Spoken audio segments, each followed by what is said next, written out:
Thank you, Helena and Rachel. So great to find out about the work that the returners work stream is leading, and I think it was brilliant as well to hear about some of the stories of this actually in practice.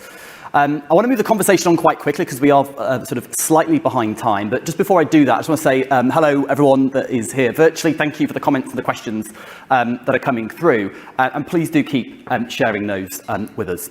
So we're going to talk about an area of diversity now that is incredibly important to me, actually. And as a boy, working class boy from Blackpool, first the family to go to university and all the other pieces around it, we're going to talk about social mobility. And I want to invite David and James onto the stage to share their views and their work on the social mobility workstream. Let's give them a round of applause.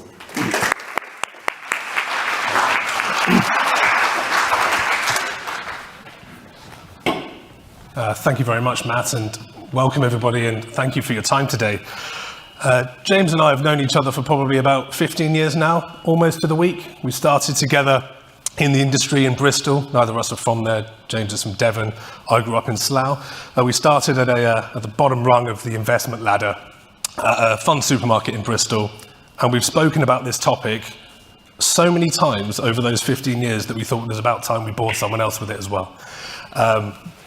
James is a content guru. He's the head of content here at Aviva Investors. I'm a deputy fund manager at Invesco on the multi-asset desk. You can guess which of the two of us came up with the title of our presentation today. James vetoed my idea of having Peppa Pig in there. Apparently someone stole that idea earlier in the week. I can't believe we got this far without a Peppa Pig joke, by the way. Just that is absolutely ridiculous. There were a couple of things, I guess, if you take nothing else away from what we have to say, that we want to get across. The first is, and I think we don't say this enough when we talk about diversity, because normally we're asking about something or moaning about something or that how it might be perceived, is that we think this is an absolutely fantastic industry. We're delighted to be involved in it and working in it, and quite frankly, quite a lot of the time, we can't believe we are. And what makes this industry fantastic is the people. So it's not that we just don't have good people, it's just that we don't have enough good people from different aspects of the diversity characteristic spectrum, so to speak. What worries us about it is that if we are an industry that's built around people and built around talent, if we don't take that seriously, then we're not going to succeed going forward. This morning, the Social Mobility Foundation Employers Index was released, and there wasn't a single investment or saving company that I could see in the top 20. In fact, in the top 10, there were 4 law firms and 4 professional services firms. Now, that's who we're competing with when it comes to talent and attracting the people we want and progressing them. Bev made the point earlier that we're competing with each other. Obviously, our member firms, we want to outdo each other. Of course we do. We want to raise the assets, deliver the returns, and grow. But actually, as an industry collectively, we've got a bigger challenge, which is competing with other industries for that top-tier talent. The second thing we want to get across is really that we are having a whinge and asking you for something. And there's 3 key things. One is we want you to help us make socioeconomic diversity a thing. And we'll come on to how we can do that. The second thing we want is for you to think about diversity using a Moneyball mindset. And James will tell you about that in just a second. And the last thing is we want you to get involved with us. There's various ways you can do it, and I'll come on to that at the end. But over to James on the Moneyball idea. Thank you. Can you do the... Of course, yeah. Yeah, so the main point that I wanted to get across on this slide, helpfully, is in front of me. But it's polished does not always equal talent and potential. And I think the key word in there is always. So we know that we have talented people coming into the industry, but what we believe at the moment is that we're missing a massively untapped talent pool. You heard it from Rachel earlier in terms of the returners, but there's an even bigger one if we think about the state school divide versus private school. And when we look at the numbers anecdotally, and also some of the numbers that are coming out of organisations like the Bridge Group, we know that there's a problem. So polish does not always equal potential. But in order to kind of give you a bit more background as to why we came up with Moneyball, the mindset, and how we got there, we just need to take you on a little bit of a journey as to our thought process after we set up the work stream about 18 months ago.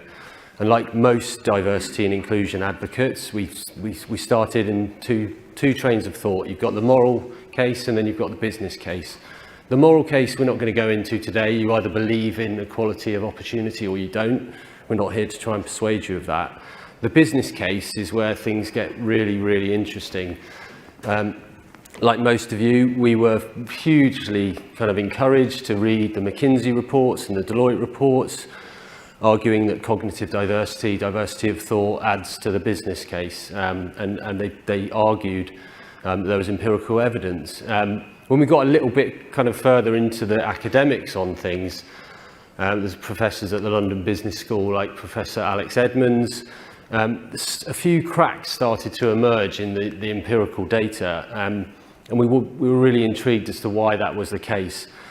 Initially just despondent, but then we started to sort of dig down as to why that might be. We've got a few theories, one of which is that we're currently not treating diversity in its most holistic sense, so we tend to think about it in the diversity silos, and that's a massive issue when it comes to actually proving the business case for diversity. But the other one, I guess we were just sort of thinking about, well, how can we move from actually the academic theory? We've got an issue right now and we need to get businesses to buy into the business case. So how can we kind of make that case? How can we get deeper into that? And what we found was that increasingly in our conversations, talent was the thing that was coming up all the time. You know, how do you get the best talent? How do you find the talent? And we were aware that basically we're missing out on a massively untapped talent pool, and how can we kind of make that argument? And some of you may or may not be familiar with the story about Moneyball, but it's about a baseball manager. Most people who hear the story, they think it's about data crunching, and they think that he hired a load of data scientists and they went through the numbers and that was how they found the edge. But the real message from Moneyball is actually that the baseball manager himself thought differently about talent, and he understood this point that polish does not always equal talent or potential. And he actually understood that the opposite was also true, so that actually often the people who without the polish, that have slightly raw edges, that maybe don't look the part, that maybe, you know, in a baseball terms, a bit tall or a bit gangly, or just didn't quite fit the mold, actually they have amazing amounts of talent that is untapped, and they've also got a lot of grit.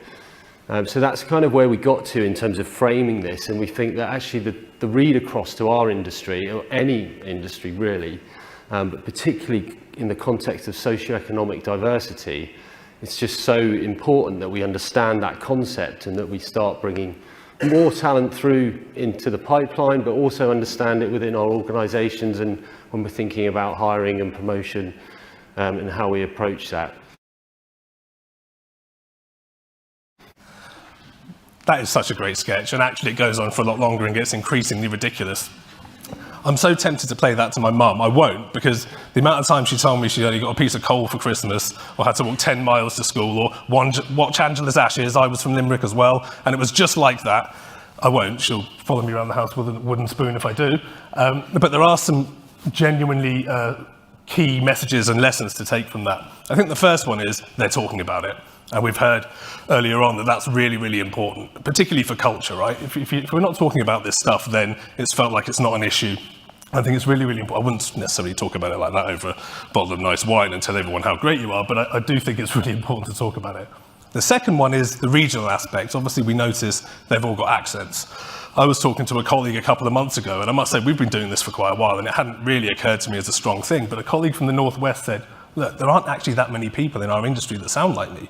And that's not right. We're very London-centric, south-east-centric, and maybe in Scotland, Edinburgh. So there's a lesson there as well. We need to be more inclusive of people and attract talent from around the country. The other thing is, let's not ask people to self-identify, because as you see there, if we do, a lot more people think they're working class than actually are. So it's important to actually get the data, ask the right questions. We'll come on to what that means in our 5-year goals. And the last thing is, it's not a race to the bottom. It's not about just getting the people from the lowest socioeconomic part of the spectrum into our industry. That's hugely important, but it's also important to be more broad than that. And James is going to take you through that now in the concept that we've called the average Joe. Yeah, and we've used the phrase or the word average in quite a tongue-in-cheek way here. We do not believe anybody's average. We think everybody's brilliant in their own unique way. So we just want to make that clear. But what we're trying to say by using the term average is just to kind of broaden out the diversity debate. And actually socioeconomic diversity is an amazing way of doing that, because everybody's got a socioeconomic background, so it literally includes everybody. And I think that's been a big message that's come through today, is that we need everybody to make this this industry more diverse. And you know, we talk about male allies and so on, but actually through socioeconomic diversity, that's one way. If you think about it that way, and you think about your organisation, you want to lift up the hood and see what's in it. Thinking about socioeconomic diversity allows you to do that. Similarly with socio-mobility, you know, again, going back to that state school versus private school thing, it's not of either or. To the point about talent, it's just about adding another talent stream into your organisation and through your organisation.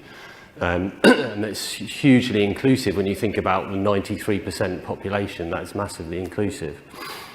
And then I think the other thing is that this is all going to be totally pointless if we don't create inclusive cultures within our organisations. And Gian, it was just amazing about how important storytelling is to that, because if we don't understand each other's backgrounds and where they've come from and their perspectives, then we will never be truly inclusive and diverse as we want to be. So on that note, we just want to play a couple of clips from Daryl Sharp and Mark Burgess from the industry.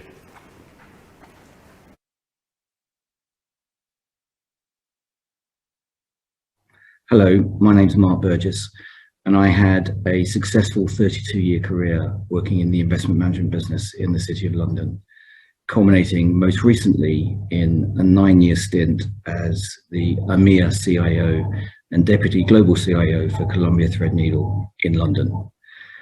But I didn't start out like that. I was born into a very working class family in the East End of London. My father was a bus driver and my mother was a school dinner lady. I went to a very large East End comprehensive school and a fairly second-rate university. So I was an extremely lucky beneficiary of the benefits of social mobility. So why do I think social mobility is so important? Well, I think the last time I looked at the statistics, about 40% of front office professionals in investment management went to private school, yet in excess of 90% of the population of the UK go to state school.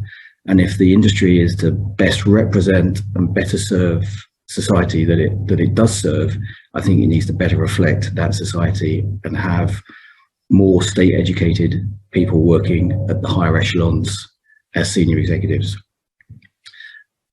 Why was I passionate about the investment management industry, and why did I enjoy it so much? Well, ultimately, it's an enormous privilege to be entrusted with the responsibility of looking after other people's money, to put that money to work, and to be at the epicenter of the functioning of capitalism, providing capital to good companies to help the economy flourish and for good companies to prosper and succeed. And to be at the heart of that was just a fantastic window into that world.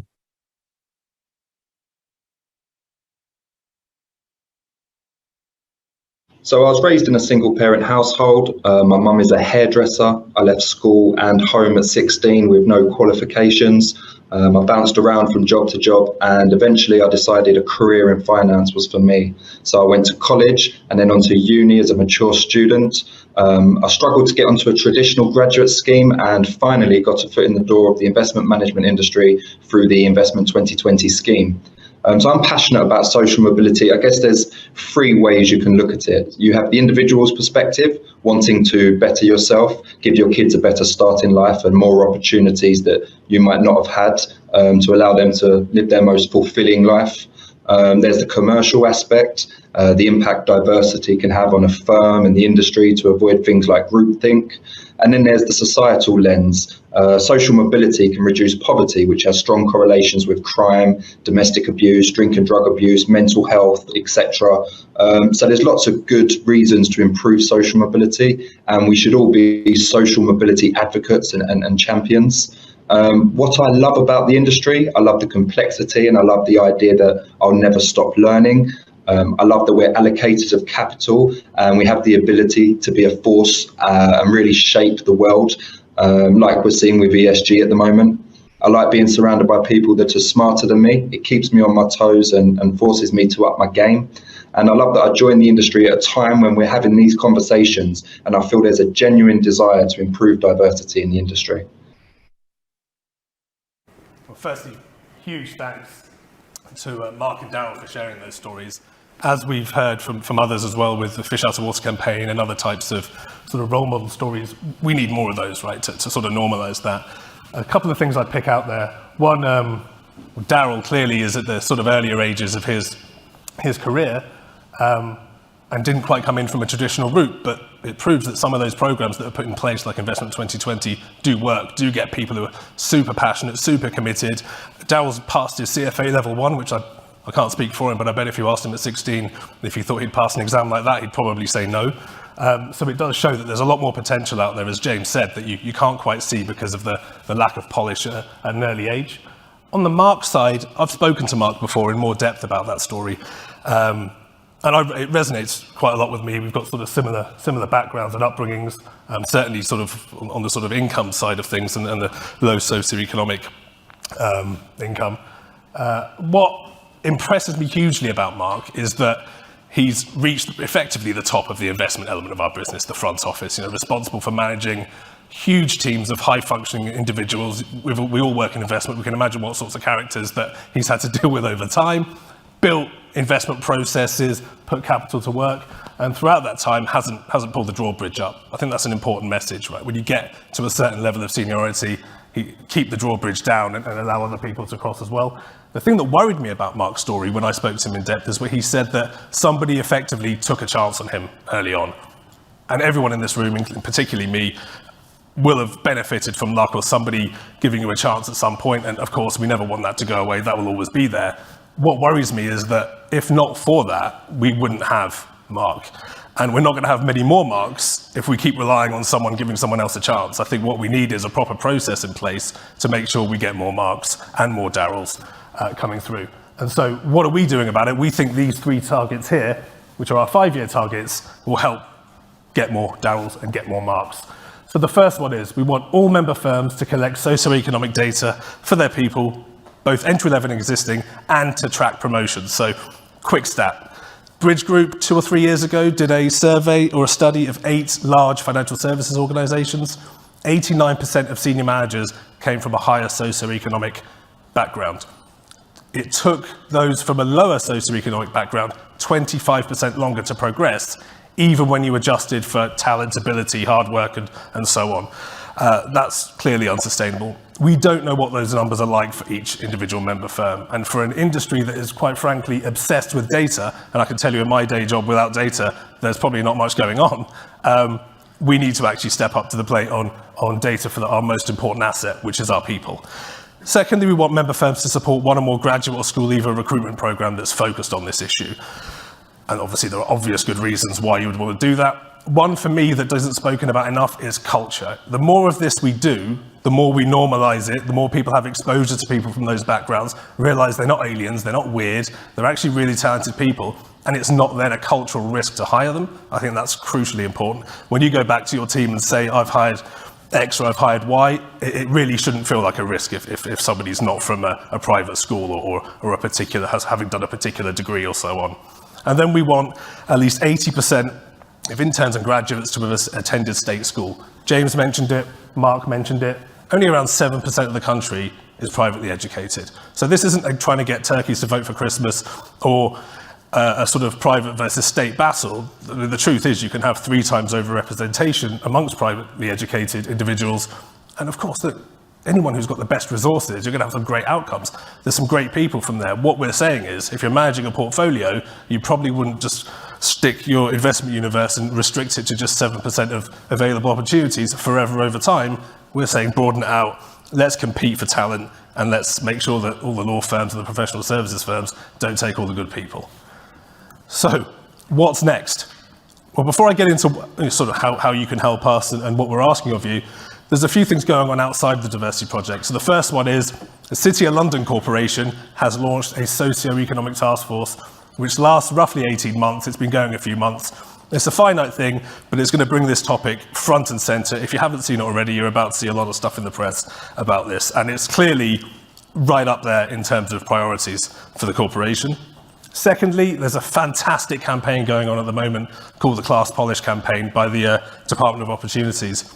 And I think it's mainly a social thing.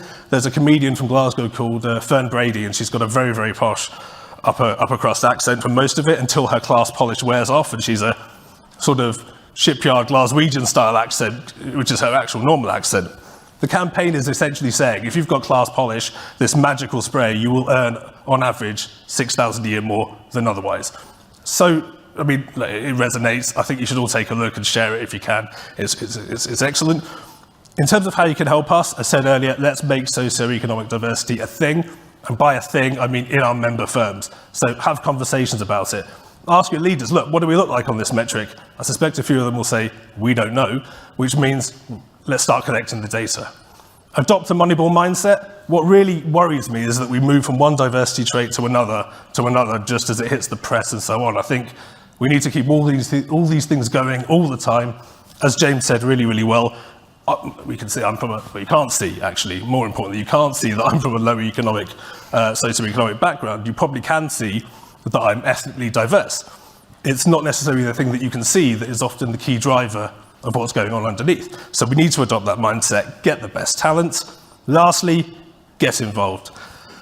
James and I are always looking out for helpers. We've got our kind of core group of the socioeconomic workstream together, but we've got these substreams we've set up on specific topics, one being apprenticeships. We're not particularly good on the investment side, harnessing that. I mean, why in an era of peak university, particularly for people who worry about paying for university, are we not looking broader?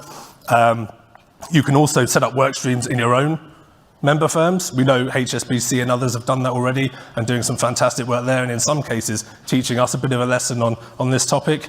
And lastly, and it's not actually anything to do with us, but I think it's really important for those people who really maybe only have an hour to spare and don't really have the time to commit. Google, particularly those who are right near a computer online, Google the 1 hour project.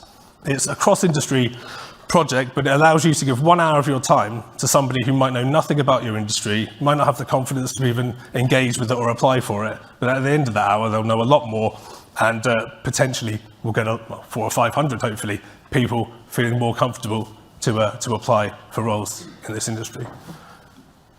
And that's us. No Peppa Pig. Make socioeconomic diversity a thing, and please get in touch with us, particularly on socials like LinkedIn. Thank you. Thanks very much.